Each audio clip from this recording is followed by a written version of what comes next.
आज का पहला पाठ प्रज्ञा ग्रंथ अध्याय 18 पसंख्याएं 14 से 16।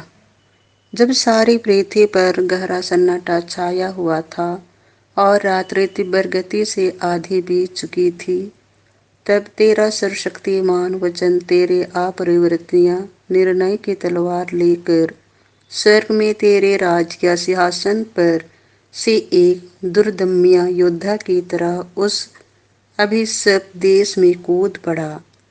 वह उठ खड़ा हुआ और उसने सर्वत्र मृत्यु का आतंक फैला दिया। उसके पैर पृथ्वी पर थे।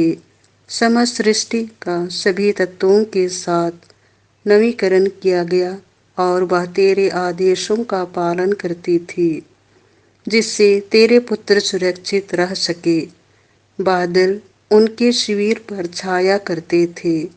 जहाँ पहले जलाशय था, वहाँ सूखी भूमि, लाल समुद्र के पार जाने वाला आबाद मार्ग और तूफानी लहरों में एक हरा मैदान दिखाई पड़ा। इस प्रकार सारी प्रजा ने तेरे अपूर्व कार्य देखने के बाद तेरे हाथ का संरक्षण पाकर लाल समुद्र पार किया। प्रभु, वे तेरी अपने मुक्तिदाता की स्तुति करते हुए घोड़ों की तरह विचरते और मेमनों की तरह उछलते कूदते थे।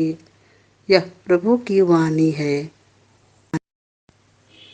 संत लुकास के अनुसार पवित्र सुसमाचार अध्याय 18 पद संख्या 1 से 8। नित्य प्रार्थना करनी चाहिए और कभी हिम्मत नहीं हारनी चाहिए। यह समझने के लिए ईसा ने उन्हें एक दृष्टांत सुनाया। किसी नगर में एक न्यायकर्ता था, जो ना तो ईश्वर से डरता और न किसी की परवाह करता था। उसी नगर में एक विधवा थी। वह उसके पास आकर कहा करती थी, मेरे मुद्दाई के विरुद्ध मुझे न्याय दिलाइए। बहुत समय तक वह अस्वीकार करता रहा।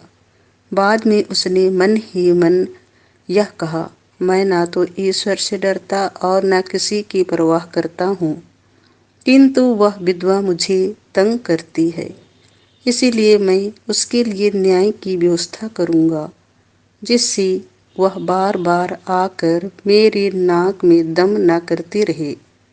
प्रभु ने कहा, सुनते हो कि वह अधर्मी न्यायकर्ता क्या कहता है? क्या ईश्वर अपने चुने हुए लोगों के लिए न्याय की व्यवस्था नहीं करेगा? तो दिन रात उसकी दुहाई देते रहते हैं। क्या वह उनके विषय में देर करेगा? मैं तुमसे कहता हूँ, वह शीघ्र ही उनके लिए न्याय करेगा। परंतु जब मानव पुत्र आएगा, तो क्या वह पृथ्वी पर विश्वास बचा हुआ पाएगा? यह प्रभु का सुसमाचार है।